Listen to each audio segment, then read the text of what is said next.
तो दोस्तों आज हो गया 13 मई 2022। यूपी समेत देश दुनिया की सभी ताज़ा बड़ी खबर लेके आए सिर्फ आपके लिए। चलिए फटाफट खबर शुरू करते हैं। उससे पहले चैनल को अब तक सब्सक्राइब ना किया हो तो फटाफट चैनल को सब्सक्राइब कर दें, लाइक कर दें, शेयर कर दें ताकि इसी तरह की खबर आप हर रोज़ देख सकें। चलिए शुरू करते हैं आज की पहली बड़ी खबर। ज्ञानवापी प्रकरण में अदालत का आदेश आने के बाद कोर्ट कमिश्नर की ओर से शुक्रवार को पक्षकारों को नोटिस देकर अवगत कराया जाएगा कि शनिवार से कार्रवाई शुरू होगी, जिसमें सुबह 8 बजे से पूर्व सभी पक्षकार पहुंचे। आपको बता दें कि ज्ञानवापी प्रकरण में अदालत के आदेश के बाद पुलिस प्रशासन में हड़कंप मच गया। देर शाम डीएम के कैंप कार्यालय पर डीएम, पुलिस अधिकारी और सीआरपीएफ के कमांडेंट के साथ तीनों कोर्ट कमिश्नर की बैठक हुई। इसमें सुरक्षा मुहैया कराने पर भरोसा दिया गया है। गुजरात में विधानसभा चुनाव से पहले राजनीतिक गलियारों में कई तरह की चर्चाएं हो रही है। इनमें से एक है हार्दिक पटेल की पार्टी में नाराजगी और उनके भाजपा में शामिल होने के कयास। हालांकि हार्दिक पटेल ने इन कयासों को केवल अफवाह बताया है। उन्होंने कहा है कि उनकी जो भी शिकायतें हैं वो पार्टी का अंदरूनी मामला है और जल्द ही उनका हल निकल जाएगा। आपको बता दें कि राहुल गांधी, प्रियंका गांधी और सोनिया गांधी का नाम लेते हुए हार्दिक पटेल ने कहा है कि उनके साथ किसी भी तरह की अनबन नहीं है। प्रधानमंत्री नरेंद्र मोदी ने गुरुवार को दूसरे ग्लोबल कोविड शिखर सम्मेलन को संबोधित किया। इस दौरान उन्होंने कहा है कि भारत में कोरोना के खिलाफ एक जन केंद्रित रणनीति अपनाई गई है। भारत का टीकाकरण कार्यक्रम दुनिया में सबसे बड़ा है। उन्होंने ये भी कहा है कि वार्षिक स्वास्थ्य देखभाल बजट में हमने अब तक का सबसे अधिक आवंटन किया है। पश्चिम बंगाल की मुख्यमंत्री ममता बनर्जी ने प्रधानमंत्री नरेंद्र मोदी को चिट्ठी लिखकर पश्चिम बंगाल को मनरेगा और पीएम आवास योजना के लिए फंड न मिलने की शिकायत की है। ममता बनर्जी ने चिट्ठी में कहा है कि केंद्र सरकार पश्चिम बंगाल को मनरेगा और पीएम आवास योजना के तहत मिलने वाला फंड जारी नहीं कर रही है। ममता बनर्जी ने पीएम मोदी से तुरंत इस मामले में हस्तक्षेप करने और संबंधित विभाग को तत्काल फंड जारी करने का आदेश देने को कहा है। हेट स्पीच मामले में सुप्रीम कोर्ट ने गुरुवार को जितेंद्र नारायण त्यागी की जमानत याचिका पर सुनवाई करते हुए उत्तराखंड सरकार को नोटिस जारी किया है। जस्टिस अजय रस्तोगी और जस्टिस विक्रम नाथ ने राज्य सरकार को नोटिस जारी कर पूछा है कि जितेंद्र नारायण सिंह की जमानत याचिका पर सरकार का क्या विचार है। सरकार से उसका पक्ष पूछते हुए कोर्ट ने कहा है कि ये लोग वातावरण को दूषित कर रहे हैं। आपको बता दें कि पिछले साल दिसंबर में हरिद्वार स्थित धर्म संसद का जिक्र करते हुए कोर्ट ने कहा है कि ये लोग संवेदनशील नहीं हैं, ये कुछ लोग सारे वातावरण को दूषित कर रहे हैं। केंद्रीय चुनाव आयोग ने राज्यसभा की 57 सीटों के लिए चुनाव की तारीखों का ऐलान कर दिया है। 15 राज्यों की 57 राज्यसभा सीटों पर 10 जून को चुनाव कराए जाएंगे। चुनाव आयोग ने गुरुवार को बताया है कि जून और अगस्त के बीच राज्यसभा के कई नेताओं का कार्यकाल पूरा हो रहा है।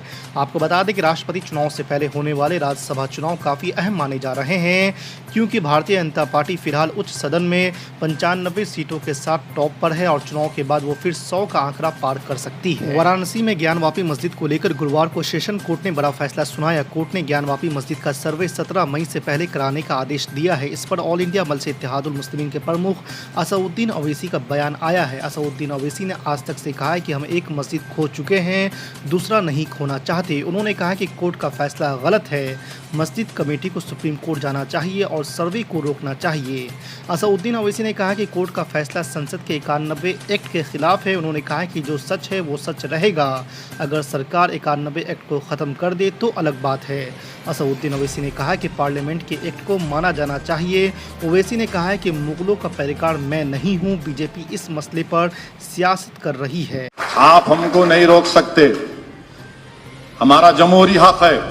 नहीं, आप लड़े तो वोट कट जाते। अरे मेरे वोट से मोदी नहीं जीत रहा, तुम्हारे वोट से मोदी जीत रहा। मेरे वोट से तुम्हारी इज्जत बच रही।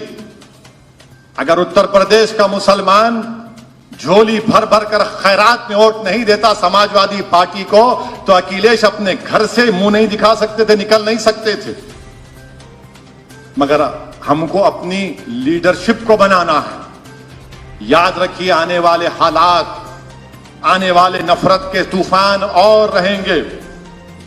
उन नफरतों के तूफान का अगर हमको रुख मोड़ना है तो रुख कैसे मोड़ा जाता है? दुआ के साथ अमल, और अमल क्या है? अपनी सियासी ताकत को, अपने नुमाइंदों को कामयाब करो।